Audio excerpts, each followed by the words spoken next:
就教育教育你。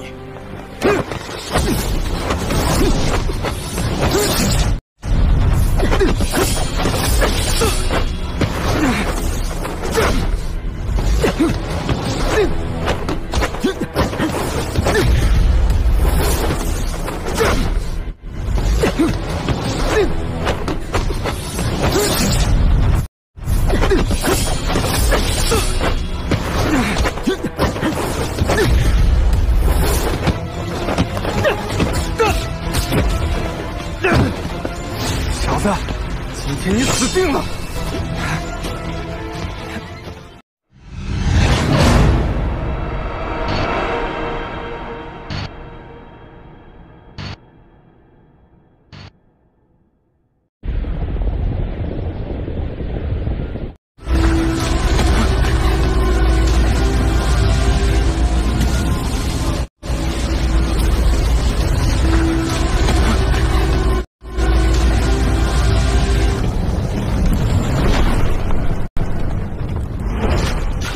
！Setelah melalui berbagai rintangan, mereka memasuki laut tak berujung itu luas dan tak terbatas.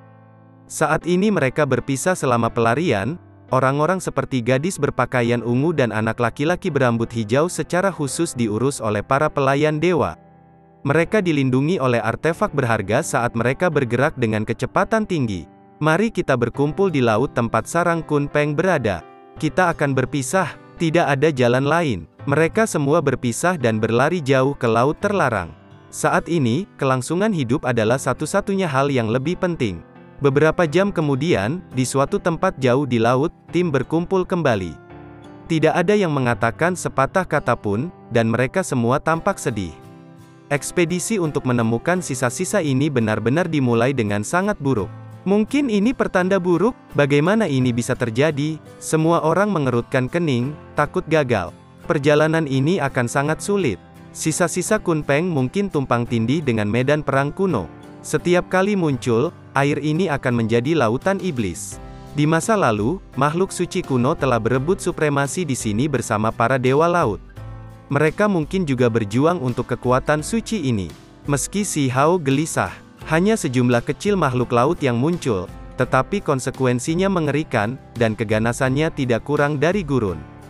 Saat Si Hao mendekat, terdengar teriakan. Berhenti, naga banjir tertinggi telah memerintahkan laut untuk disegel. Tidak ada yang diizinkan masuk. Suara itu berasal dari burung laut yang panjangnya beberapa zang dengan bulu hitam dan mata biru. Ini budak laut, makhluk amfibi yang bisa terbang dan berenang. Mereka cukup kuat, dan biasanya bekerja untuk makhluk laut lain sebagai penjaga mereka. Ya Tuhan, laut ini mengerikan. Air yang tak terbatas mengandung begitu banyak makhluk. Makhluk perkasa seperti mereka dapat muncul dalam puluhan ribu. Tidak mungkin kita bisa melawan ini. Bahkan para pelayan dewa ketakutan. Kapal hantu mewakili kematian. Mereka yang terinfeksi oleh mereka jarang hidup. Namun, Si Hao saat ini tidak punya pilihan. Di belakangnya, monster pegunungan merajalela, jadi tanpa meminjam kekuatan kapal ini, tidak ada cara baginya untuk membela diri. Pada titik krusial, Si Hao sebenarnya ditinggalkan oleh mereka. Dia tidak memiliki perlindungan pada saat kritis seperti itu, dan akibatnya hanya bisa jatuh ke laut.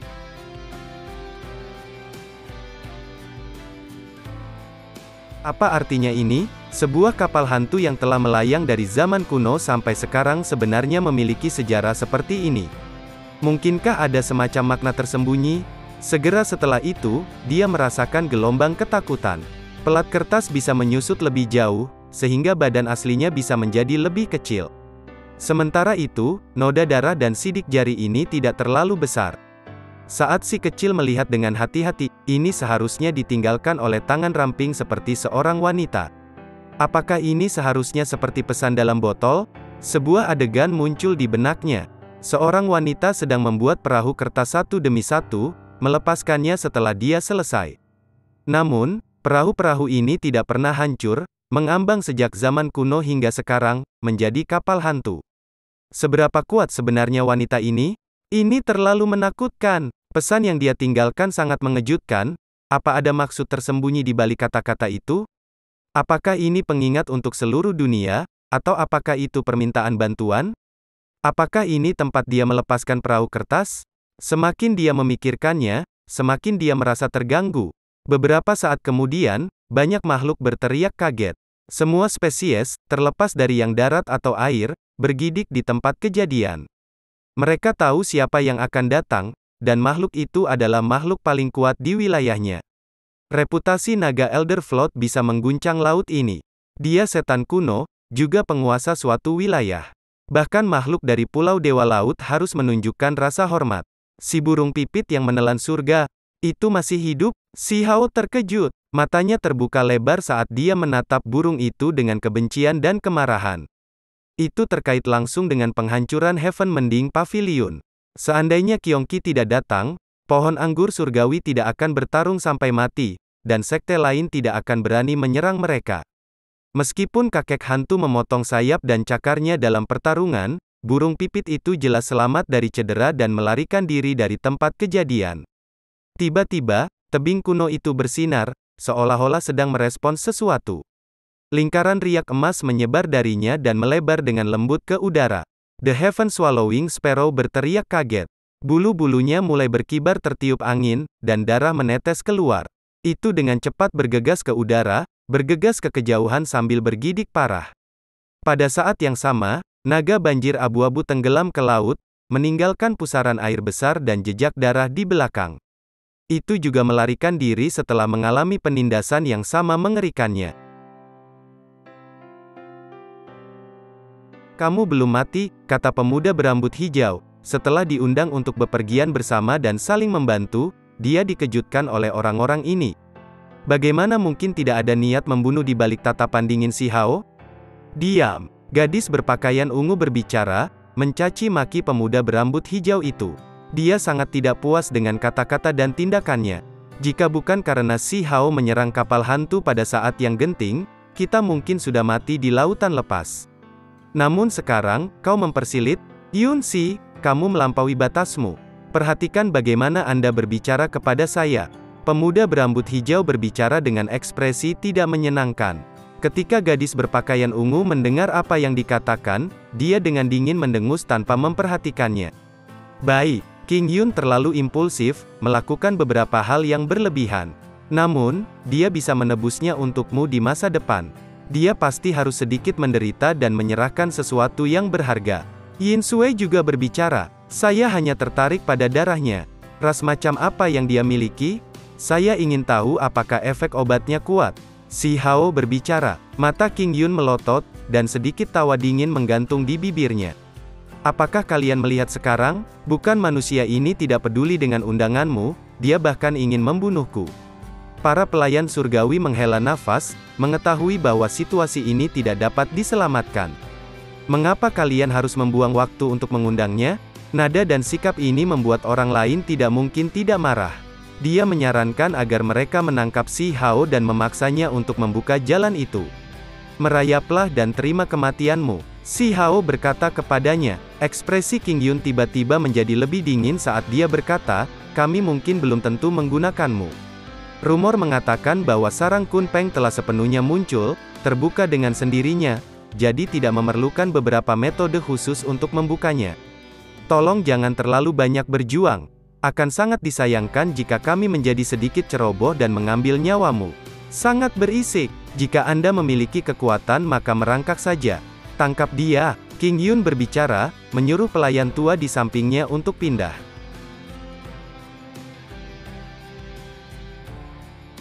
Ini adalah keturunan terhormat yang sangat kuat.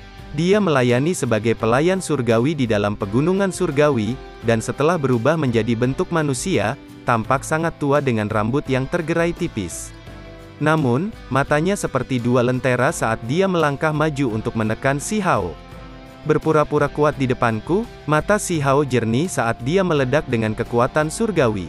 Dia pasti tidak akan bertindak sembarangan, dan saat energi esensi meletus, Suan Ni besar bergegas keluar, meraung ke arah langit sebelum menyerbu ke depan. Telapak tangan dan jari pelayan tua itu tertutup rapat dengan simbol.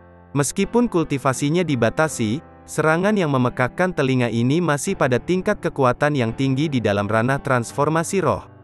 Honglongleng keduanya bertabrakan, dan tangan pelayan tua itu bergetar hebat. Lengannya hangus hitam, dan lengan bajunya segera meledak, berubah menjadi abu dari pancaran petir. Sementara itu, Xi Hao secara pribadi bergegas ke depan. Dia terlalu cepat, karena sepasang sayap Kunpeng muncul di belakangnya, meningkatkan kecepatannya dengan jumlah yang sangat besar. Dengan suara sret-sret-sret, dia dengan kuat meraih salah satu lengan pelayan tua itu. Dia mengguncangnya dengan keras, segera menghancurkan simbol yang coba diaktifkan oleh pihak lawan, membuatnya batuk darah dalam jumlah besar. Dan dengan suara kacaka-cika-coco, tulang-tulangnya mulai terus-menerus pecah, itu terlalu mengerikan. Hanya dalam sepersekian detik, dia menjadi berkobar seperti kompor. Hamparan simbol misterius naik, meringkuk di samping tubuhnya untuk melepaskan Xi Hao dan melindungi tubuhnya sendiri. Dia bergegas menuju Qing Yun untuk langsung membunuhnya. Baru saja memasuki transformasi roh dan kamu ingin melawanku? Wajah Qing Yun menjadi dingin. Dengan tatapan tajam dan senyum kejam, tubuhnya memancarkan cahaya hijau. Cie-ci, seekor burung besar berwarna hijau bergegas keluar dengan bulu-bulu yang cerah dan indah. Dengan kekuatan yang bisa mengobrak-abrik langit, ia bergegas membunuh Xi Hao. Mata Xi Hao mencengangkan saat mulutnya mengeluarkan raungan yang jelas. Mati! Qing Yun berteriak saat dia terjun. Dia adalah makhluk berdarah murni yang membuka 9 lorong surgawi. Selain itu, dia memasuki dunia ini sejak lama, memiliki kekuatan yang sangat tirani. Dia sangat percaya bahwa tidak peduli seberapa surga menentang Xi Hao, dia masih seseorang yang baru saja memasuki ranah transformasi roh. Dengan tingkat kultivasi yang rendah, Qing Yun yakin dia bisa membunuh Xi Hao. Adegan itu sangat menakutkan, itu jelas satu tangan, namun sinar cahaya yang tak terhitung jumlahnya terbang keluar dari dalamnya. Puluhan ribu pedang mulai berputar, menebas bersama.